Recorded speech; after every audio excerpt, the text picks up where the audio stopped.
नमस्कार, दवाइयाँ में आपका स्वागत है। आज का जो हम लोग का मेडिसिन है वो है आपको क्लेरिथ्रोमाइसिन। ये एजिथ्रोमाइसिन से मिलता जुलता है। ये क्लेरिथ्रोमाइसिन जो है वो मैक्रोलाइड एंटीबायोटिक है, यानी मैक्रोलाइड क्लास से बिलोंग करता है। इसको आप अलग अलग इन्फेक्शन में यूज़ कर सकते हैं क्योंकि ये ब्रॉड स्पेक्ट्रम एंटीबायोटिक है। इसका यूज़ आप रेस्पिरेटरी इन्फेक्शन में, स्किन इन्फेक्शन में या फिर स्टमक अल्सर जैसे बीमारियों में भी इसका उपयोग किया जा सकता है। इसका जो काम करने का तरीका, मैकेनिज्म ऑफ एक्शन है, उसमें यह है कि जो बैक्टीरिया है उसके अंदर एक 50S राइबोसोम पाया जाता है। ये जाके उस राइबोसोम के ऊपर बैठ जाता है, बाइंड कर लेता है। उसके बाद राइबोसोम्स की एक्टिविटी जो है वो इनहिबिट हो जाती है। 50S राइबोसोम करता क्या है, बैक्टीरिया के अंदर वो प्रोटीन का सिंथेसिस करवाता है। जैसे हम लोग का घर है, घर का जो यूनिट है वो है आपको ईंट। एक ईंट के ऊपर दूसरा ईंट रखते हैं हम लोग तो घर बनता है, यानी कि बिल्डिंग ब्लॉक हम लोग का घर का जो है वो ईंटा है। ठीक वैसे ही जो प्रोटीन होते हैं उनका जो बिल्डिंग ब्लॉक है वो अमीनो एसिड है। तो 50S राइबोसोम्स जब बाइंड करता है 50S राइबोसोम से और इनहिबिट होती है तो 50S राइबोसोम जो प्रोटीन चेन है उसमें नया अमीनो एसिड ऐड नहीं कर पाता है। तो जब नया अमीनो एसिड ऐड नहीं होता है तो बैक्टीरिया का ग्रोथ नहीं होता है, क्योंकि प्रोटीन सिंथेसिस नहीं होती है, जिसकी वजह से बैक्टीरिया का डेथ हो जाता है। इसका जो फार्माकोकाइनेटिक है वो बहुत सिंपल है। जब कोई व्यक्ति इसको ओरल फॉर्म में लेता है तो इसका एब्जॉर्प्शन बॉडी में तेज़ी से होता है। 2 से 3 घंटे के अंतराल में ये ब्लड में पीक कंसंट्रेशन में पहुंच जाता है। इसका जो हाफ लाइफ है वो 30 मिनट के करीब का होता है।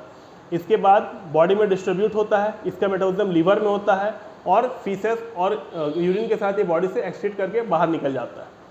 इसके उपयोग अलग अलग जगह पे होते हैं। जैसे सबसे पहला जो सबसे कॉमन यूज़ है इसका वो है रेस्पिरेटरी इन्फेक्शन में इसका यूज़ करते हैं। जैसे कि कम्युनिटी एक्वायर्ड निमोनिया, यानी कि जो एक समाज में कहीं निमोनिया फैल रहा हो या किसी को किसी और व्यक्ति से जो कभी हॉस्पिटल में नहीं गया हो उससे निमोनिया हुआ हो, उस केस में इसका उपयोग करते हैं ट्रीट करने के लिए। उसके अलावा ये क्रॉनिक ब्रोंचाइटिस में यूज़ होता है, जहाँ पर बहुत ज़्यादा बैक्टीरिया का एक्यूमुलेशन होता है, बहुत ज़्यादा बैक्टीरिया का इन्फेक्शन होता है। उस केस में, उस ब्रोंचाइटिस में इसका उपयोग करते हैं।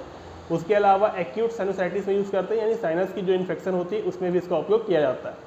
उसके अलावा इसका जो यूज़ है वो स्किन इन्फेक्शन में है, जहाँ पर इम्पेटिगो, इरिप्सिलाइसिस और सेलुलाइटिस को ट्रीट करने के लिए यूज़ करते हैं। यानी कि स्किन में जो इन्फेक्शंस होते हैं जिनके वजह से आपको बहुत सारे बैक्टीरियल इन्फेक्शन, नॉट एलर्जिक और फंगल इन्फेक्शन, जो बैक्टीरियल इन्फेक्शन होंगे जिसके वजह से आपको बहुत सारे लाल लाल पैचेस दिखाई देंगे, बड़े बड़े पैचेस बन जाएंगे या फिर डिसकलरेशन होने लगेगा स्किन का, उन सब केसेस में भी इसका उपयोग किया जाता है। उसके अलावा वुंड हीलिंग में भी ये बहुत बढ़िया काम करता है स्किन में।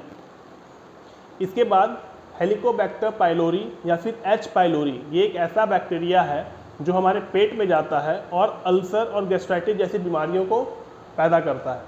तो इस केस में क्लेरिथ्रोमाइसिन का यूज़ दूसरे एंटीबायोटिक के साथ कंबाइन करके, उसके अलावा प्रोटोन पंप इनहिबिटर, यानी कि आपको एंटी एसिड जैसे पेंटोप्राजोल हो गया, इस तरह के गैस को ट्रीट करने वाले ड्रग हैं, उनके साथ ये 3 कॉम्बिनेशन मिला के एच पाइलोरी जैसे इन्फेक्शन को ट्रीट करते हैं, जिसमें आपको अल्सर और गैस्ट्राइटिस को ट्रीट किया जाता है, उसको ठीक किया जाता है। इसके अलावा इसको हम लोग माइकोबैक्टीरियम एवियम इन्फेक्शन, यानी कि HIV पेशेंट जो होते हैं, एडवांस HIV पेशेंट जो स्टार्टिंग नहीं, बहुत ज़्यादा HIV में फैल चुका है, उस केस में ये इन्फेक्शन वहाँ पे देखा जाता है, तो उसको ट्रीट करने के लिए दूसरे एंटीबायोटिक के साथ इसका यूज़ करते हैं और उसको ट्रीट करते हैं।